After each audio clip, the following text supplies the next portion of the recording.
we really want to get to the bottom of why Black women throughout the diaspora have adopted so many hairstyles that are unnatural.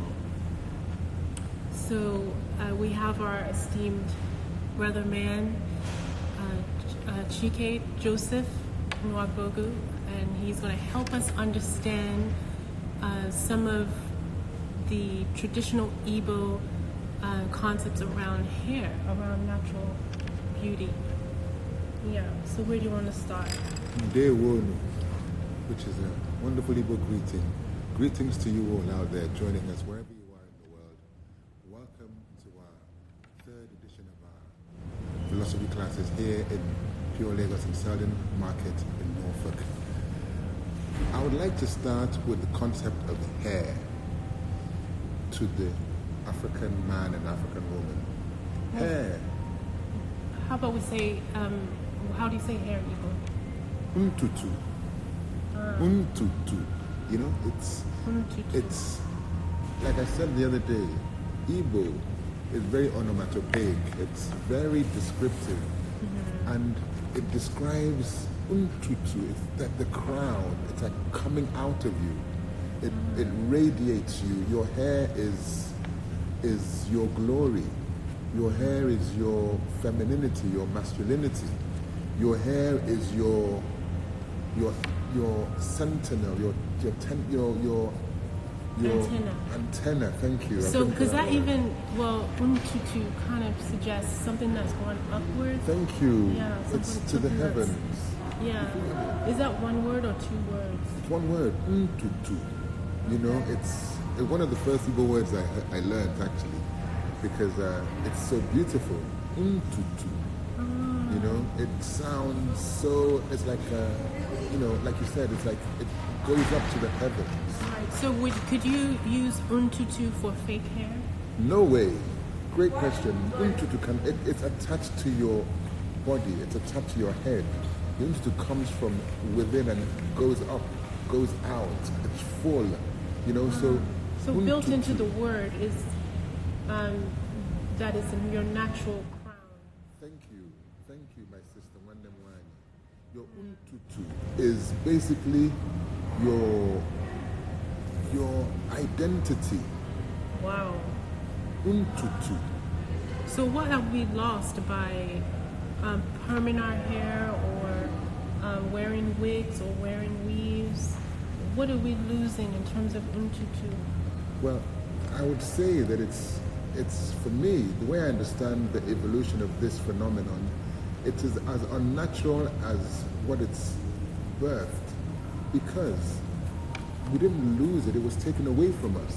You know, in order to fit into the new society, our women were told that we need to fit into a particular description or stereotype of normalcy or professionalism. Or beauty. Or beauty. Yeah. You know, so it's the same thing. So it's either you survive or you have to make a choice. You were forced to make a choice. So it's not that we lost it because we lost our way. We were first attacked and invaded, and this invasion came in many different ways. And it was very, very subtle in some ways and very drastic in other ways. But I feel that the most awful kind of attack was the attack on self, with the attack on the sense of beauty or aesthetics that we've come under over many centuries now. So it's to regain that pride, but it's not just to say, oh, I want untutu, natural hair. I have to have a complete rebirth, which takes us back to that idea of metanoia, a complete change of heart, change of mind, change of focus. Well, can just the simple act of wearing your natural hair be an impetus for that? Absolutely. Every step is a step. Every step in the right direction is a positive and very welcome development. Well, some people actually say that African type hair has spiritual capabilities, that if you wear your hair out in its natural state, that it actually communicates with the sun and with the elements, and informs your mentality. You get like a download from the antenna in your scalp. Yeah. So could it be that part of what European colonialism and imperialism and slavery did by making us feel our hair was not beautiful, they also cut off our ability to communicate with the divine through our hair. Absolutely, and not just you're absolutely right. And additionally, you cover your glory. It has a dual negative effect, because not only are you cut off from that communication stream, in addition to that, you're looking for beauty in something external, and the financial implication of that is astounding over time. You think about how much African women, black women, spend on beauty products that are often sometimes compromised in their quality. You are talking about taking resources that should be applied to other areas and put it into something that feeds a foreign agenda, something that's strange to you as an African or strange to your community. It becomes a well-planned... What do you mean by that? What agenda are you feeding that's strange to the African community? The agenda of looking for beauty in things that are external, things that are, not African. So can you talk a little bit about Untutu and how it arose out of Igbo philosophy, how that word arose to describe hair, and just how that may help us understand why we need to embrace our natural hair? There's a great question or great suggestion. There's in ancient times, there was so much variety of hairstyles. You could tell a people from how they do their hair. So you can, that is not just the Igbo, that is a TV woman, that is a Kanuri woman, that is a Yoruba woman, based on the styles that have been popular within those ethnic groups. So it was a thing of identity. The hairstyle was marked where you were from, and it was a pride for your community. And you would have things like women would show their beauty through the variety of hairstyles from their community. And just like in clothes and fashions, there would be a particular hairstyle that would be popular amongst a generation or amongst a people, and it would then show the creativity, and it would be the starting point of so much creativity within the community and within not just the males, not just the female, but also the males. Because, as things evolve, human beings evolve with them.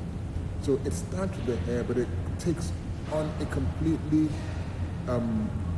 healing, nurturing effect on the whole body, because when you take care of the crown, you then continue to take care of everything else. You have pride in yourself. You have pride in your community. You have pride in what is coming from within, as opposed to what is coming from without.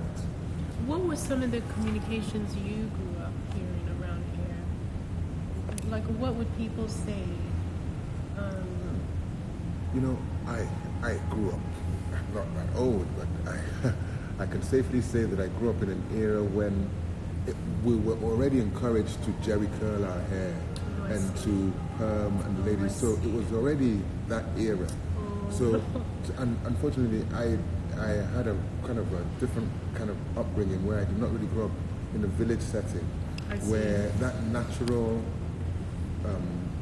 those natural interactions would be an everyday thing. So can we say some things in Igbo about hair? Yeah. Untutu gi amaka. Untutu gi amaka. Your hair is beautiful. I like him style. I want make it machiaka. Can I touch it? Because you have to ask permission. Where's Wenu? Okay. I was saying that untutu gi amaka. Untutu gi amaka. Yeah, your hair is very beautiful. Can you touch it? And we make it machiaka. Say that again. And we make it in matriarcha. Can I touch it? Uwemike. Do I have the will? Do I have the permission? Do I have the authority? Uwemike. And when ike Ewemike. imetria aka, you got it. That's Ewemike. imetria aka, metuaka to touch. Metuaka. Yes, aka being hand, akalaka. Right. A lot of black women, when we get our hair weaved or sort of straightened or, different artificial things done, we don't want anybody to touch it. Now, that is a residual, I've noticed that is a residual effect of the crown. That was what it was like before. So, asking your permission to understand the glory of an African woman's head and hair. You can't just touch it willy-nilly. I wouldn't let anybody touch, my hair as a man, let alone a woman's hair. So it would be very important to get permission before you touch. Mm-hmm. So it's a sacred thing. So that is fundamentally. But then also there's a transference of that sacred. But they don't realize that the root of that, don't you touch my hair, comes from the natural. I see. The natural origins of the sacredness of the African woman's head, because she often covers it up. Yeah. Why do African women often wear head wraps? It's tradition. It's regal. It's a crown. It's to show you that. To be protected. Thank you, because in ancient times, only a woman's husband would be entitled to see her glory. So in covering up her hair, she's respecting herself and her husband. So I was asking, Omiki Tumechiaka, can I touch the hair? Because I know that it would be rude of me to cross that boundary, whatever our closeness is. And whatever style I have. Oh yeah, but this is a beautiful style you're wearing. I was just... How would you call this style in Igbo? Is it called shuku? It is... Now... Let me do a close-up so y'all can see. It's a very nice style. Yeah, what's it called in Igbo? I must confess, I do not know. But I know that it's known as shuku. Yeah. Is that Yoruba? It's a Yoruba word. So, but then again, it may have chuku it might sound like chuku, because the word chuku is the creator. So it's obviously connected with that understanding and that knowledge. But what about cornrow or braids? Yeah. Can you say that in Igbo? Braids or cornrow, you put me on the spot now because I'm not the world's greatest authority on female hairstyles. We can consult our it would take me too long to find it, but anyway, the different styles have different names, but just seeing it, you would know this is the Yoruba style, this is the Igbo style. Okay. I would be able to identify the style based on when I see it. Is this a Yoruba style? It is it's all over. But it's known mostly. It's everywhere. Yorubas and Igbos have a similar style. It's just, I forget the name. I knew it, but it skipped me. I've been in Virginia for too long. I see. Yeah. Okay, so moving on. What about a lot of black women? We feel that we need to fix our hair to please our men. Yeah. Would you say that, how would you talk about the African man and how he feels about natural hair, about what has sometimes been called nappy hair, about coarse sounds a bit pejorative, but hair that is, what comes out of a black woman's head, traditionally in Africa, how does a black man feel about that? Does he like it? Loves it. The bigger the bush, the nicer the kush, as they say. I've never heard that one. But... Yeah, because it's fluffy, it's playful, it's really cuddly. So he doesn't prefer the straight one? I don't know who told our women that we like that. Well, obviously, it's been generations of this is conditioning. Well, how did it that we're not start? attractive, we're not beautiful No. if we don't have silky, straight, It all has to do with long hair. It has to do with commerce. I've heard about what? Can you tell me what the pencil test was? Yeah, that was a test in South Africa during apartheid, where they had different qualifications for human beings. They had white, colored, and black. In order to move up into colored, they would do a pencil test in your hair. So basically, if Go on. use a pencil, they would put it in your hair. If the pencil stayed, I'm too black. you were Yes. black. You could not move up to Yes. a higher level of humanity, which was actually not a yes. It was very No, I don't want to. If this yeah. is, But if you're in apartheid South Africa, you're gonna want to move up because the treatment you get as a Would be- black is like basically Thank at the you. level of an animal. I wanted you to answer that. I So wanted people would line up hoping that the pencil would fall out. to, yeah. So this Yeah. was now an economic thing that was forced on us. That we were told that the straighter our hair, the more likely you are to move up the social, Well, it wasn't just economic. It was social. yeah, it was everything. Everything. It was holistic. How you Everything. would be treated, whether you would be classified as a higher level human being. My goodness. Yeah.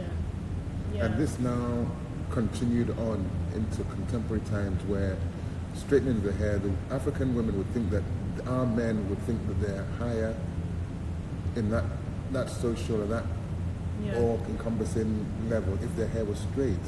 But I can speak for myself and most men that I know. I love natural hair on African women. I think it's one of the most attractive, natural, confident things, aspects of being an African woman that I know.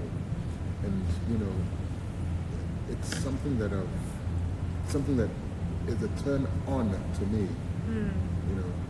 So, even just from a relationship and a conversational interaction point of view, I will generally, want to engage a woman who has natural hair than one who is covered up in a wig, because I just feel that, I probably get more intelligent conversation out of her. Perhaps I'm being a little bit unfair, but it's just a personal, from my own experience. Well, what about that recently, I think Hampton University and some other large corporations and businesses have been called out for excluding from their population both men and women, but mainly black women who wear their hair natural. Wow. Yeah, they've actually Is this true? had it in their constitution where you cannot have natural hair on our campus or in our corporation. What is the logic behind that? Well, I don't think it's so much logic, but they just feel that, similar to the paper bag test in South Africa, they feel that wearing that kind of hair is not conducive to an environment of success, of comfort, or, whatever. So this has just recently been something they've had to remove from their rule book. Because they removed it. Yeah. I mean, what is so threatening about black people's hair? Why are in 2019 Why should that- companies yeah. and universities having to remove laws that basically Encourage. outlaw black hair? What's wrong with our I think hair? I think some people suffer from what is sometimes been called the Samson complex. Whereby, it's almost as if the natural nature of the African is a threat to some non-Africans, which is perplexing. But it goes back to the roots of why the African was oh, this is very, very deep and very sometimes very disturbing when you bring it into, you know, modern day phenomena like this. It's disheartening. And it would call up some old and very, very alarming truths about the systems of the world as they are today and the residue from the old world that is still being felt today in contemporary life. And it's quite disturbing. So, yeah, it is disturbing because it makes you think that there's something about black hair, African textured hair, particularly 4C hair, which is the most malign texture that you can have. I mean, if you look on YouTube and all across the internet at black hair magazines, 4C hair is considered like the nappiest, most unruly, most, untenable hair to have. Like lamb's wool? Basically, it's just considered, if you have that, basically just put a wig on because there's nothing else you're going to be able to do. But, the backlash on this type of hair suggests, if you look from a psychological perspective, it's like reverse psychology. It suggests that maybe this hair is actually the best. Yeah. I mean, not to try to line things up in a Eurocentric, scale, but perhaps there's some secret, some magic about 4C hair, about African textured hair that no one wants us to know about. Okay, that's a great, just to take it back to a spiritual or biblical context. When you talk about the vision of the Christ, it says in the book of Revelation that his feet will be bronze or are bronze as though burnt in a furnace. That's an African skin tone. And his hair is like lamb's wool. So the powers that be perhaps would not want this manifestation to come into being. So it would be normal for you to try to suppress such or people with that kind of description or that kind of hair, because that would really suppress the coming forth of the Christ, in inverted commas, if this identity is either diluted or straightened. So are you saying that perhaps being in full possession of one's Mtutu, yes, natural 4C hair, yes, could be allowing a Christ consciousness to move to flow through your being and your antenna? As I'm saying this, I'm getting a twitch. It's exactly what I'm saying, because and could that Christ consciousness, once manifest through, would be the force that would break the world system, that would break the world system of the prince of this world is not on our side, is not on a black side, white side, of any side. He's just for destruction and confusion. So yes, I'm saying exactly that. The fact that this 4C hair that is textured like lamb's wool is exactly the description of the manifestation of the Christ being or Christ beings in this world.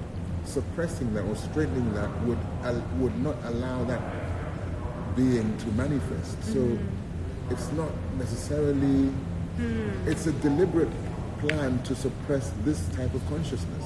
I see. Yeah. And, I think it's important to... Wow. Yeah.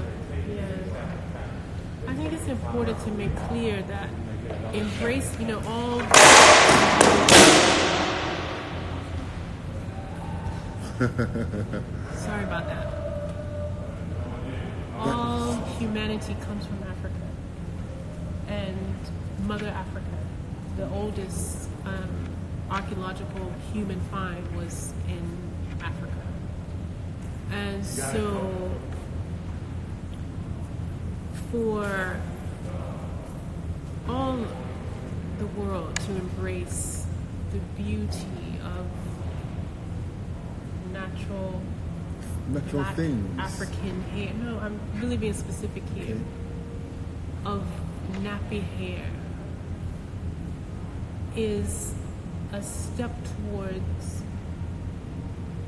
beautiful transformation of the earth. Because it's basically, that's our mother. Yeah. And that's her hair. Yeah. So why are we straightening our mother's curls? Why are we doing that? What are we running from? What are we hiding from? What are we trying to gain? Yeah, what can you gain when you try to take away your mother's crown, her ututu? You can't really, it's almost like you've lost before you've begun. Yeah, that was the plan. Yeah. To make us lose our way before we get started. And it's for everybody. Yeah. I mean, there's so much, I think a lot of white people and other races don't even know, they've not even seen black natural 4C hair because it's so maligned and it's always covered up. You rarely get to see it in its full glory. So it could be an empowering experience for not just the person who owns the crown, but for everyone who sees it. Yes. Yeah, it's a blessing. It's a blessing. Like an honor to be able to touch it. Yes. Yeah. Yeah. That's wonderful. Yeah, we have some questions on here, but I can't really see them. Thank you for joining us, everybody who's out there. We really appreciate you. Yeah, so let's talk about how we can, in a practical way, start wearing our ututu. Yeah. How can we do that? We can stop getting weaves. I think it's very important to just, first of all, have pride in self. You know, the natural hair comes from the natural woman. And once you have that natural strength of, or knowledge of self, like Sankofa, you know, you start one day at a time. Just let your hair grow. You know, let it, you know, the hair has great powers of recovery. You know, if you've been perming your hair or whatever they do nowadays, or weaving it, just start one day. Don't worry what they think of you. Just, you're a wonderful example of how beautiful natural hair looks. You look gorgeous, by the way. And the hair is part of that beauty. It's a complete, it's a contrast to your skin tone, and it makes you look like a queen, really regal. So what I would say to anybody who wants to embark on this new direction, start one day at a time. Just take off the wig, go to work, plait your hair, go to work naturally. You know, they will look at you for the first few days. After a while, it becomes natural, normal to them. Everybody says, "What's wrong with your hair, Betty?" Nothing. What's wrong with yours? You know? Yeah. So it starts with that, you know, it's not being militant or anything, it's just being confident in self. Just being yourself. Yeah. So that's the What thing about I with can the say. children? Because when we were small, a lot of moms, used to perm the little girl's hair when they were like 5, straighten it. It damages the child sometimes irreparably for a long time. Is it just, you mean the scalp? The scalp, The self-esteem? the self-esteem, everything. It's just from an early age, you're taught a wrong thing. So it's very important. If mothers really truly love their daughters, give them the strength they need to engage the world. Yeah, you can say that now, but historically, if a black mother allowed her black daughter with 4C nappy hair to go out the house like that without taming it some way she would be considered a bad mother. I'm not saying don't take care of the hair, just let it. I'm talking about groom it. I'm talking about take care of it, oil it, put coconut oil in it, put natural things in it, put, things that will enhance the beauty, then let it grow. I'm not saying just wear it, just run out like, like a cave being. No, I'm saying take pride in your hair, take pride in your child's hair. Well, I think that's a large part of it too, is having the right equipment, the right utensils. When I was growing up, we didn't even know about shea butter, coconut oil, or all these things that really enhance our texture. We just had Vaseline, which is actually really drying and doesn't really, let the scalp breathe. A lot has been lost, knowledge-wise, in the Black community outside of the continent of Africa, where people just don't really know how to manage our own hair.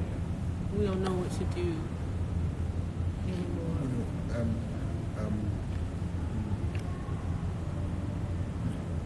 If you don't lose your way, you won't know how to find it or retrace your steps. The fact that we've lost our way over time, it's a wonderful opportunity to regain our way through a little research.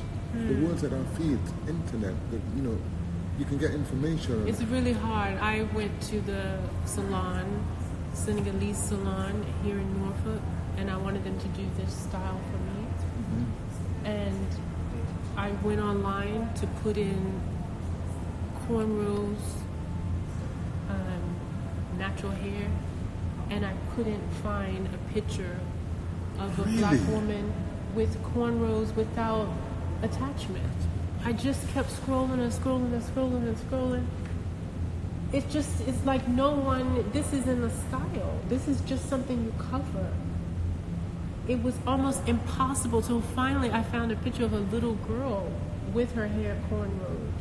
And I was able to, communicate what you wanted. Yeah, they could not grasp that I wanted my hair cornrowed with no attachment, not blow dried, my own hair, nothing. She said, do you want me to do it back so you'll be able to put the wig on top? They couldn't grasp it. There were Senegalese women in the salon, there were Nigerian women, there were African American women. Initially, no one could wrap their heads around that I was coming in there to have my own hair. Yeah, no. So it's not easy to go natural, right? In this, even in 2019, even in an African hair salon. Even in Nigeria, you go in and they quickly bring out all the attachment. No one wants, rarely. And again, it's a way to it's a commercial, it's a way to make more money because they then sell you the attachment and they make more money at the same time. So you have to understand that these things have major financial implications. So you're saying Black hair is an economic commodity, so to speak? It is one of the most lucrative businesses globally. In India, people are shaving off their heads and giving it to temples to package and sell to Africans. In Brazil, the same. All over the world, it's a big business. The business of selling hair to African women is a multi-billion-dollar business. One of the richest people in Nigeria is a hair importer. I won't tell you his name. So it's something that has to do with the system of the world. So can it be changed? Absolutely. It takes one. No, not at all. You change that salon just going there. People are influenced by seeing you.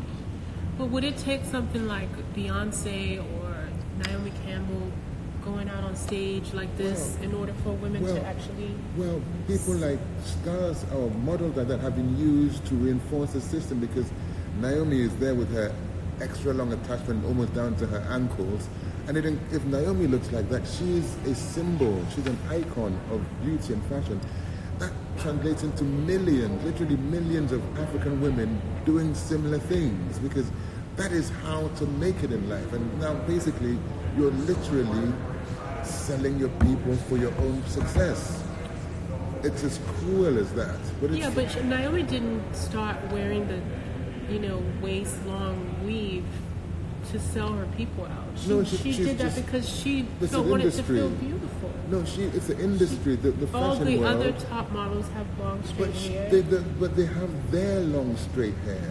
They don't have anybody else's long straight hair.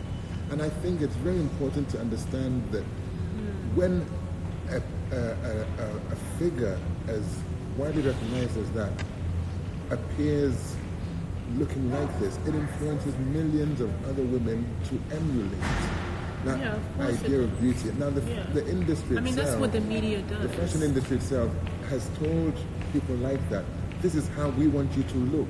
Yeah. They don't have much choice in, if you're modeling for Versace or Christian Dior or whoever, they have the story they want to tell, the collection they want to show, and this fits into that. So you have to fit into their mold, I suppose. You know more about the modeling world than I do. So, it has a billiard ball effect on humanity. Yeah, but it's making money at many different levels. Yeah, but I think it's deeper than economics, because when I was a model, years ago, clients would call the agency and say, we want to see some girls for this upcoming show, and we don't want any black girls, or we only want light-skinned black girls, or maybe just one light-skinned black girl with, workable hair, manageable hair. So that's just institutionalized racism, because clearly a black woman is beautiful with her own hair, with her own skin, straight out of an African context. Yes. She doesn't need to be changed or diluted or whitened or lightened or straightened in order to be beautiful.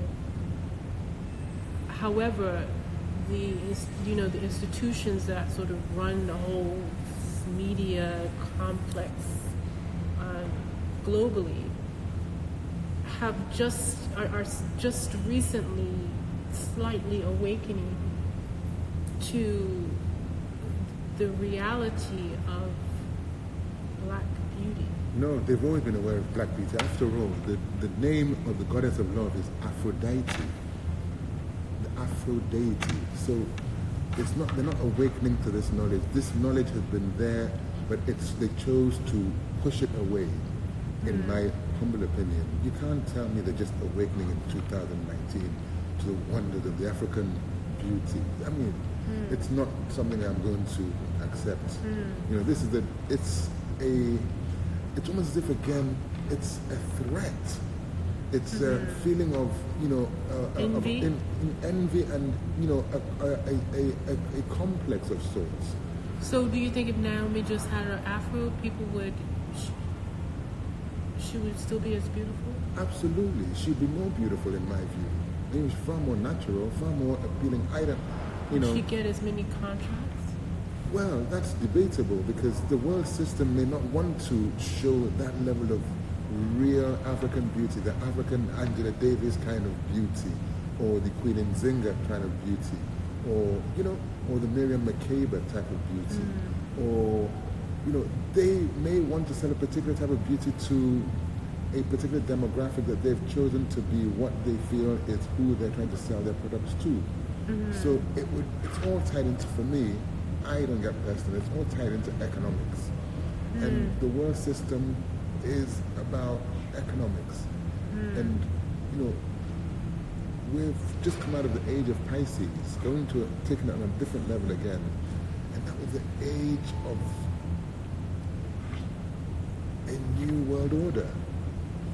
From the Renaissance, when, just pre-slavery, when European powers wanted to give Christianity a European face before they planned to enslave millions of Africans. They had to change the world order in order for it to look like what it does today. So this is not something I wouldn't accept that is just how it is. It's not how it is. It hasn't been like this. It wasn't like this at the beginning. So tell us about the beginning. Tell us about the Negus and the unadulterated, unenslaved, pure African. The African, the concept of a king had its roots in Africa, where the ancient Egyptians understood that their ancestors, their forebears came from the River of Kings, the Negus, what is today Nubia, what is today known as the Niger, the River Niger, but that's the Negus. The first king of Egypt, the first dynastic ruler of Egypt was Menes the First, recorded, and his throne name was Ahamena. Yeah. I am Menes. Aha in Igbo being my name is Menes. Ahamena is still a name that is used in Igbo land today. You know. So who was his queen? His was queen. It, are you talking about Nefertiti? That was much later. I'm thinking of. Remember we were just talking about T. Queen T. That was Amenhotep the Fourth. Amenhotep the Third's queen. That's because I remember pictures of her. She had an afro. I mean, not pictures, but renderings of her was like an afro. So, you know, these first... That's Queen Tiye, ancient Egypt. Yeah. Now, Queen T. Yeah, Queen T. Yeah. So, Ahamena was Menes. His name of Horus was Horaha. My name is Horus. So, you know, these early kings had great knowledge in metallurgy. The West African today is still greatly advanced in metallurgy. But when was the Negus? What place that in history? Negus is, the river Negus is still there, the Niger. That is where the kings and queens of Egypt came from.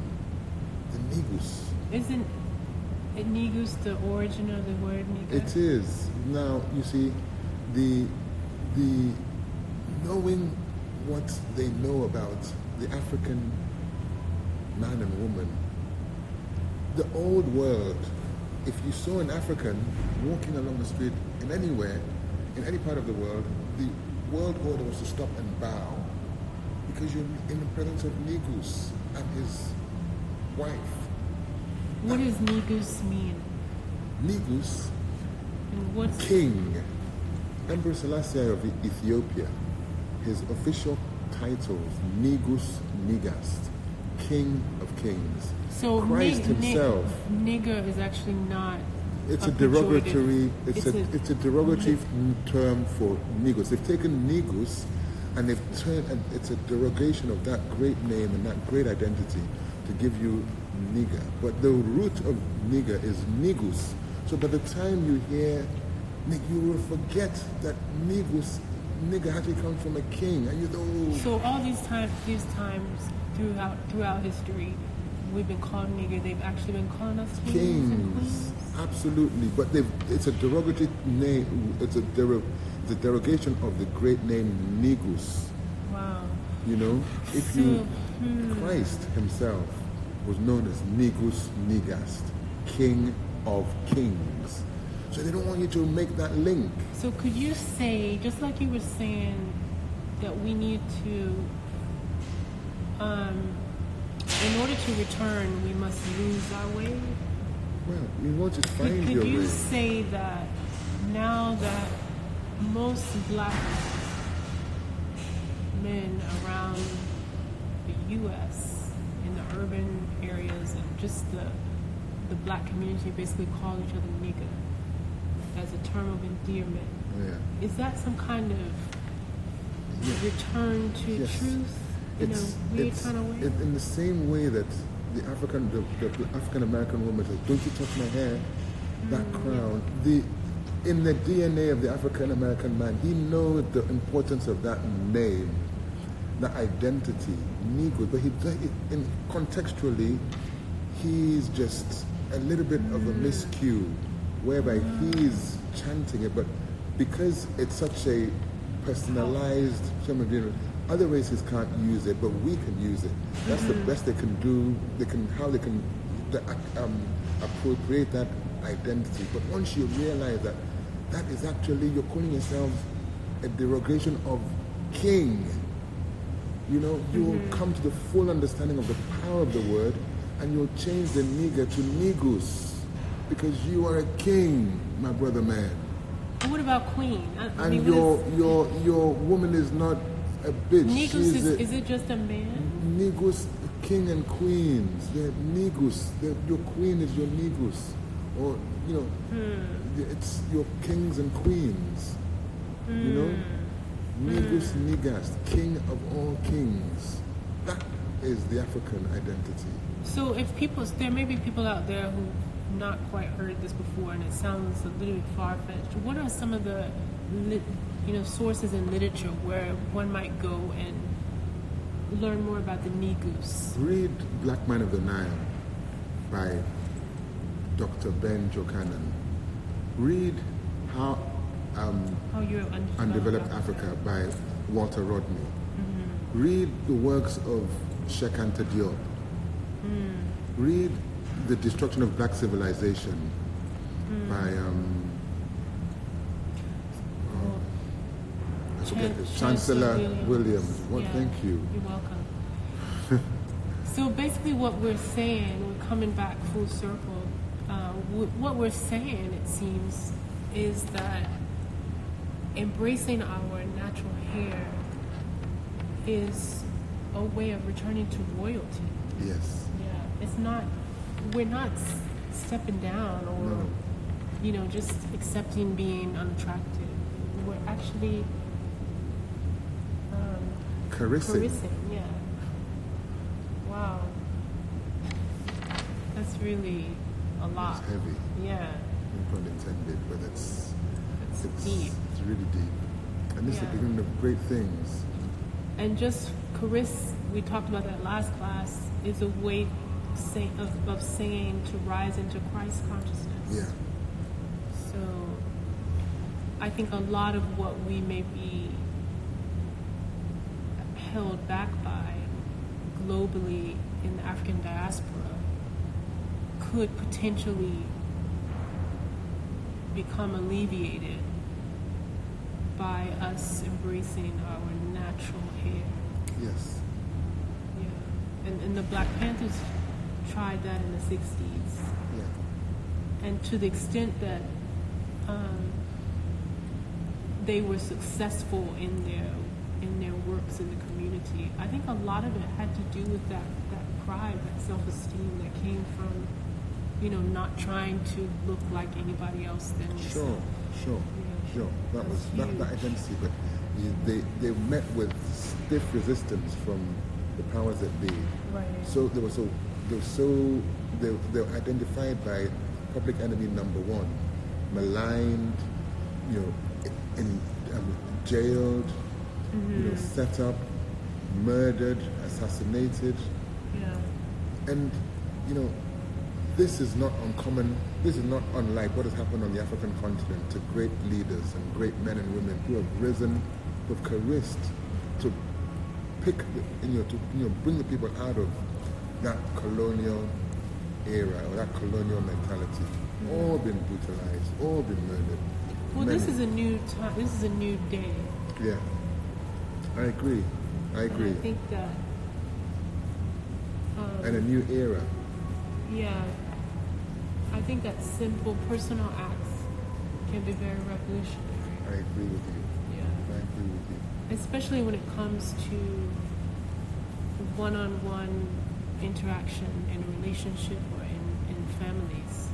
If we make each other feel good for being who we are, being our natural selves. Yeah, in our family units, in our relationship, in our duo, with one another. That can change the world. Yes, I believe so. Yeah. So let's talk about Nakodo. Nakodo is an Igbo word for togetherness. It means being together. Yeah. Just being together. You know, living together. You know, sharing, community. Mm-hmm. It's very it's a Intimate. flow.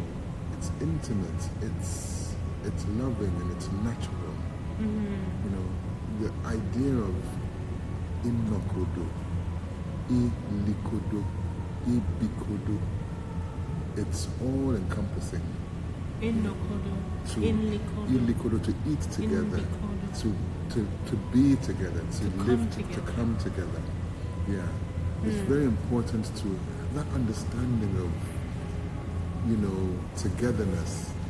Like I was saying, there is no separation in the Igbo worldview. We're all connected. We're all interconnected. We're interwoven with each other, with nature, with the trees, with, you know, with the elements. So the more anyị nokodo, the more we come together, the more pleasant and, you know, balanced it will be. In ancient times, there's an Egyptian philosophy called Ma'at, you know, and Ma'at is the coming together of heaven and earth, as above, as below, just like the Lord's Prayer that we said the last time. Thy will be done on earth as it is done in the heavens. That is a coming together of the will of the Most High. So it is ushering in an era of togetherness and oneness. So if in the worldview of the world, in the world's view, if we understand that we are our brother's keeper, we are our community's flag bearers, wherever we are, we understand that, we embrace that understanding and that truth. So would it help if, as a group, Black women start to wear their hair natural? If we do it together, as opposed to, you know, a lone wolf out there trying to, you know, be different and return to her roots. Well, if we collectively. That's you know, that wonderful statement. That coming together, that collective effort is the greatest way to affect change. Mm-hmm. And here we're actually doing African hair braiding here at Pure Lego. So anybody out there who wants to get their hair braided, you can come here and we will be a sanctuary for you to get your hair natural. We also have head wraps if you want to, you know, start the process of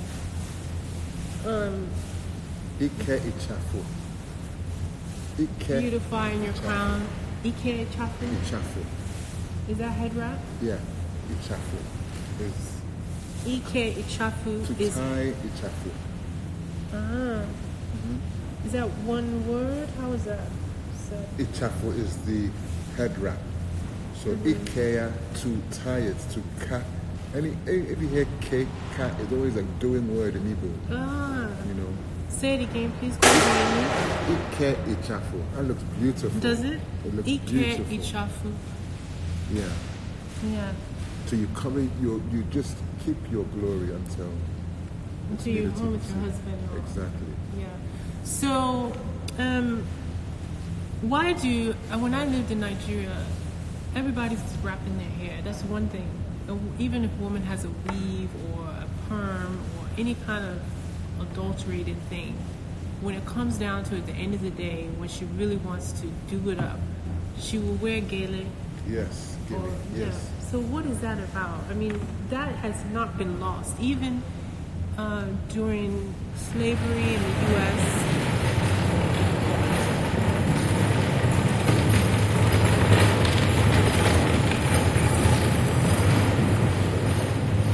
Even during slavery in the U.S., you see sisters out in the field wrapping their hair. Yeah.